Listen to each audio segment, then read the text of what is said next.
Tulip Siddique রাজনৈতিক যে গুগলি খেলেছেন ডক্টর ইউনূস তাতে বোল্ড আউট হয়েছেন। টিউলিপ সিদ্দিকী তার এক্স হ্যান্ডেলে বলেন যে তাকে কোথায় খুঁজে পাওয়া যাবে সেটা নিশ্চয়ই ডক্টর ইউনূস জানেন। ব্রিটিশ হাউস অফ কমন্সে ডক্টর ইউনূস টিউলিপের সঙ্গে দেখা করতে পারেন এবং কথা বলতে পারেন। রাজা চার্লসের যে ওয়েবসাইটে এই পুরস্কারের ব্যাপারে কথা বলা হয়েছে সেখানে ডক্টর ইউনূসের নাম নেই।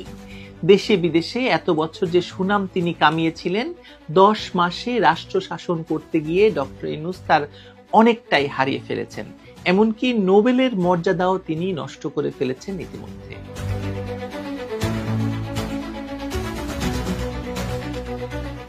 বাংলাদেশের অবৈধ ক্ষমতা দখলকারী অন্তর্বর্তী সরকারের প্রধান উপদেষ্টা ডক্টর ইউনূসের লন্ডন সফরকে তিতা করে দিয়েছেন বঙ্গবন্ধু শেখ মুজিবের নাতনি, ব্রিটিশ সরকারের সাবেক মন্ত্রী টিউলিপ রেজওয়ানা সিদ্দিক এমপি, 3 বারের নির্বাচিত লেবার এমপি ও যাকে ভবিষ্যতে ব্রিটেনের অর্থমন্ত্রী বা চ্যান্সেলর হিসেবেও কেউ কেউ মনে করতেন, তাকে বাংলাদেশে শেখ হাসিনার সরকার উৎখাতের পর থেকে যেভাবে ইউনূস এবং তার সাঙ্গপাঙ্গরা আন্তর্জাতিক এজেন্সি দিয়ে হেনস্থা করার চেষ্টা করে আসছিলেন, তাতে ইউনূসের পক্ষে নিট লাভ হয়েছিল টিউলিপের বিরুদ্ধে আনিত অভিযোগের সুষ্ঠু তদন্তের স্বার্থে মন্ত্রিত্ব থেকে স্বেচ্ছায় সরে দাঁড়ানোর ব্যাপারটা।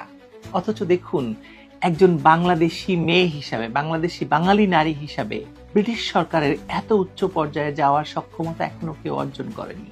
এটাতে বাঙালির গর্ব হওয়ার কথা ছিল, কিন্তু কেবলমাত্র বঙ্গবন্ধুর নাতনি এবং শেখ হাসিনার ভাগ্নি বলেই তাকে সেখান থেকে নামানোর জন্য এমন কোনো শক্তি নাই যেটি ডক্টর ইউনূস এবং তার সাঙ্গপাঙ্গরা, শেখ হাসিনার শত্রুরা অ্যাপ্লাই করেনি।